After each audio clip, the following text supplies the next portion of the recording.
আজকে আরিশ ধলেশ্বরী নদীতে ঘুরতে আসছে। খুব সুন্দর ইরি ধান হয়েছে, বড় ধান বলি আমরা যাকে। খুব সুন্দর বড় ধান হয়েছে এবার। বড় ধানের গুথ অনেক ভালো। ধলেশ্বরী নদীতে লঞ্চ ভিড় করে রাখছে। পুরো ধলেশ্বরী নদী প্রায় শুকিয়ে গেছে। খুব সুন্দর এবার দুপাশে বড় ধান হয়েছে। পুরো নদী জুড়ে প্রায় ধান রোপণ করা হয়েছে। যেদিকে চোখ যায় শুধু ধান আর ধান।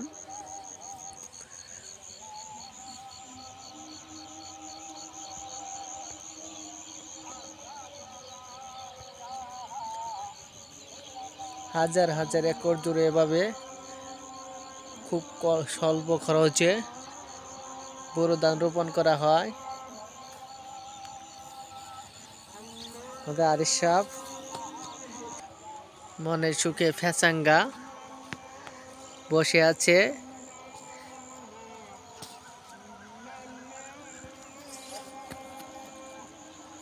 নদীতে প্রাণী প্রায় একেবারেই শুকিয়ে গেছে।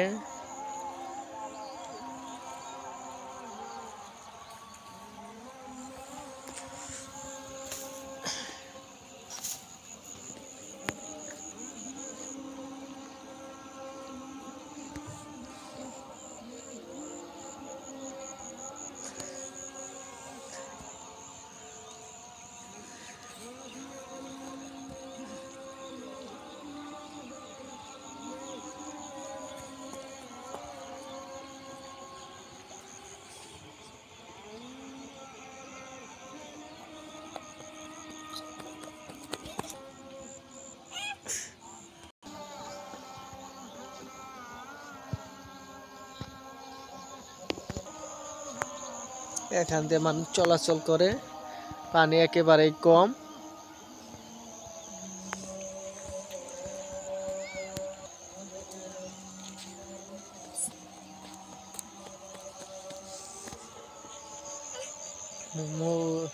ফেচাঙ্গা খুব সুন্দর ভাবে মনে সুখে নদীতে মাছ ধরছে। যখন একটি মাছ পায় গবাস করে খেয়ে ফেলে। ফেচাঙ্গা হ্যাঁ পাখি, সেই পাখি তো মাছ ধরতেছে, সুযোগ পেলেই মাছ ধরে আর খেয়ে ফেলে। নদীর পাড়ে দৃশ্য সন্ধ্যাবেলায় দেখতে খুবই সুন্দর।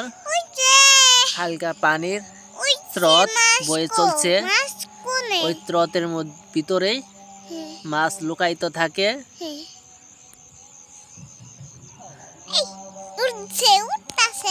উঠতেছে মাছ। আর দেখেন কি সুন্দর ধান হয়েছে এবার। সবুজ সমারোহ। না না না, ধান উঠান যাবে না।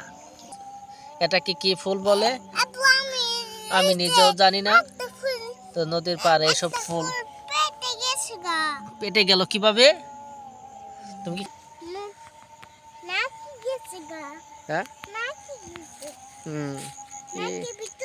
তোমার না হাত ঠান্ডা হয়ে গেছে রে আব্বু। ফুল দেবে দেখছো নদীর পাড়ে কি সুন্দর ধান হয়েছে। হ্যাঁ ওই দেখো ধান রোপণ করতেছে সন্ধ্যাবেলায়ও। নদীর পাড়ে হাঁটতেছি। নদীর পাড়গুলো খুবই চমৎকার দেখতে। সন্ধ্যা সূর্য অস্ত। হ্যাঁ মাছ নদীতে গোসল করে।